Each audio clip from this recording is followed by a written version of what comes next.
Padre José Eduardo agora continua falando em nome da Conferência Nacional dos Bispos do Brasil, CNBB. Excelentíssima Presidente Carmen Lúcia, Excelentíssima Ministra Rosa Weber, nas pessoas de quem saúdo os demais integrantes da mesa, os colegas expositores.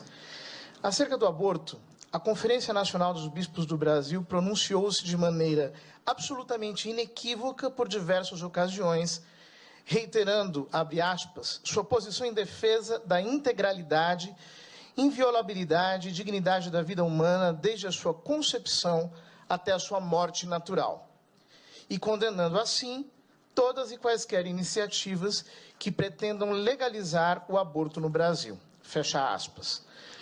Pela limitação do tempo, quero fazer apenas 4 breves colocações. Primeira colocação. Esta audiência não se presta para o fim a que foi convocada. Presta-se apenas para legitimar o ativismo nessa corte. Está se fingindo ouvir as partes, mas, na realidade, o que se está fazendo é legitimar o ativismo que virá em seguida.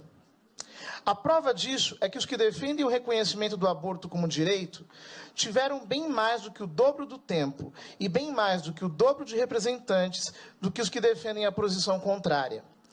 Isso não respeita o princípio do contraditório que está expresso na Constituição Federal, cujo artigo 5º, inciso 55, estabelece que aos litigantes em processo judicial ou administrativo são assegurados o contraditório, a igualdade das partes no processo e a ampla defesa.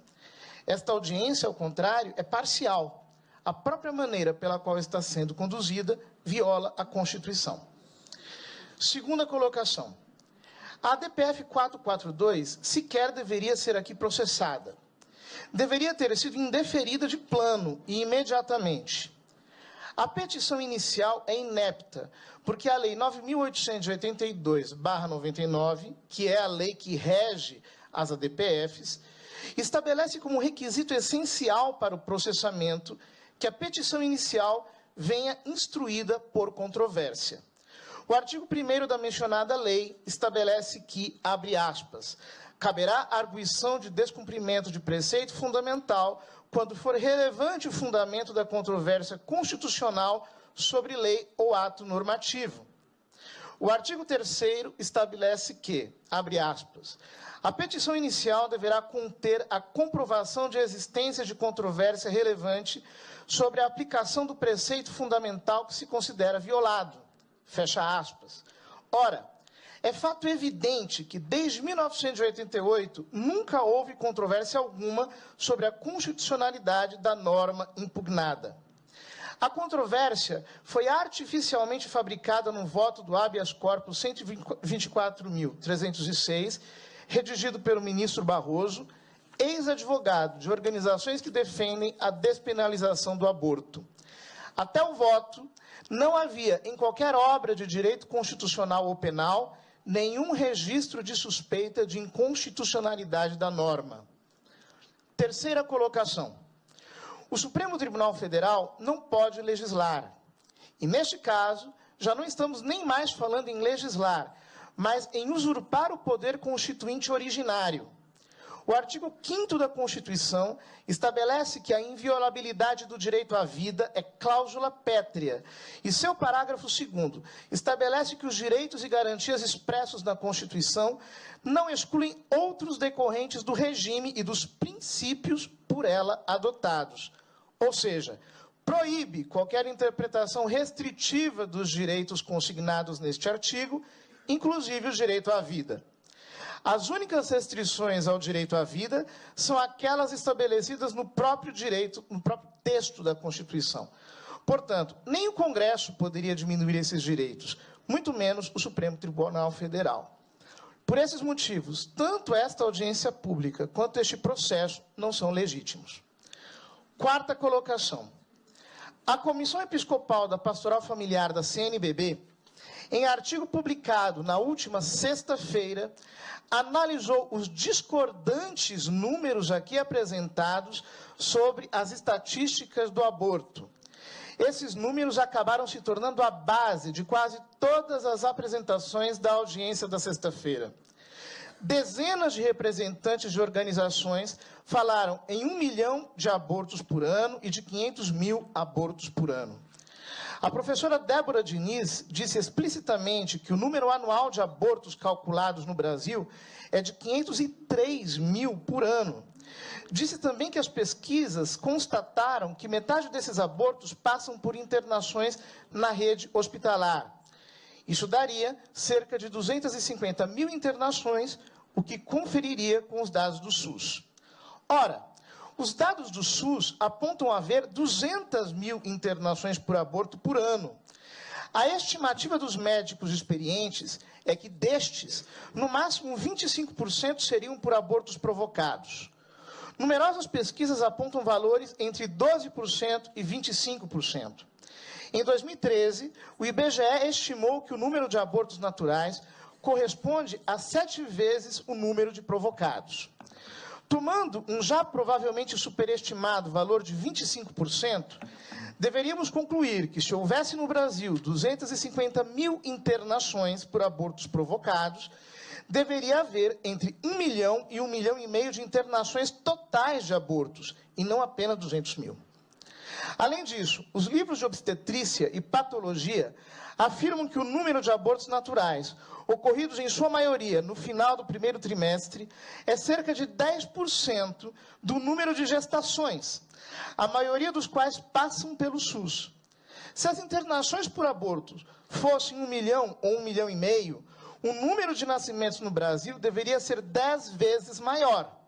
Nasceriam no Brasil entre 10 a 15 milhões de crianças por ano, mas só nascem 2 milhões e 800 mil. A realidade é que dos 200 mil abortos atendidos pelo SUS, no máximo 50 mil são abortos provocados. Provavelmente bem menos. Então, no máximo, há 100 mil abortos provocados por ano no Brasil. Os números que foram aqui apresentados são 10 ou mais vezes maiores do que a realidade. Toda esta inflação é para poder concluir que onde se legalizou a prática, realizaram-se menos abortos do que no Brasil. Mas na Alemanha, se praticam 120 mil abortos por ano. A Alemanha possui apenas 80 milhões de habitantes. Se a Alemanha tivesse 200 milhões, como o Brasil, ali haveria 300 mil abortos por ano, 3 vezes mais que o Brasil. Na Espanha, se praticam 100 mil abortos por ano. A Espanha tem apenas 45 milhões de habitantes. Se possuísse 200 milhões, ali se praticariam 400 mil abortos por ano, 4 vezes mais que o Brasil. Os Estados Unidos têm 320 milhões de habitantes e 900 mil abortos por ano. Se tivessem 200 milhões de habitantes, praticariam 600 mil abortos por ano, 6 vezes mais que o Brasil. O Reino Unido tem 60 milhões de habitantes e 200 mil abortos por ano. Se tivesse 200 milhões de habitantes, praticaria 700 mil abortos por ano, 7 vezes o número do Brasil. A Suécia tem 10 milhões de habitantes e pratica 40 mil abortos por ano. Se tivesse 200 milhões de habitantes, praticaria 800 mil abortos, 8 vezes mais que o Brasil. A Romênia, de que tanto se falou aqui, possui 20 milhões de habitantes e pratica 90 mil abortos por ano. Se tivesse 200 milhões, faria 900 mil abortos por ano, 9 vezes mais que o Brasil. A China, com 1 bilhão e 300 milhões de habitantes e 7 milhões e 400 mil abortos, se tivesse a população do Brasil, faria 1 milhão e 200 mil abortos por ano, mas isto é 12 vezes o número do Brasil. A Rússia possui 140 milhões de habitantes e 1,5 milhão de abortos por ano, isto é, 23 vezes mais do que no Brasil. Em todos estes países, o aborto foi legalizado. Praticam até 3 a 23 vezes mais abortos que o Brasil.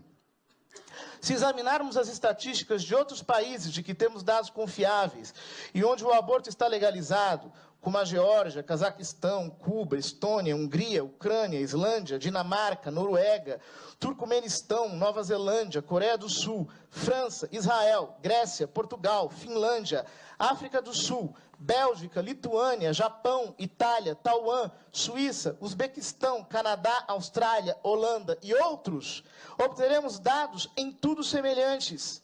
A conclusão é que, exatamente ao contrário do que foi sustentado aqui pelos que estão interessados em promover o aborto, quando se legaliza o aborto, o número de abortos aumenta e não diminui.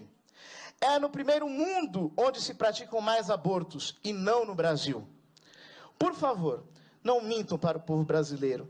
Não subestimem a democracia. Democracia não é somente voto. Os brasileiros estão vendo o que está acontecendo aqui, sabem o teatro que está sendo armado e sabem como fazer valer seu papel no regime democrático. Muito obrigado.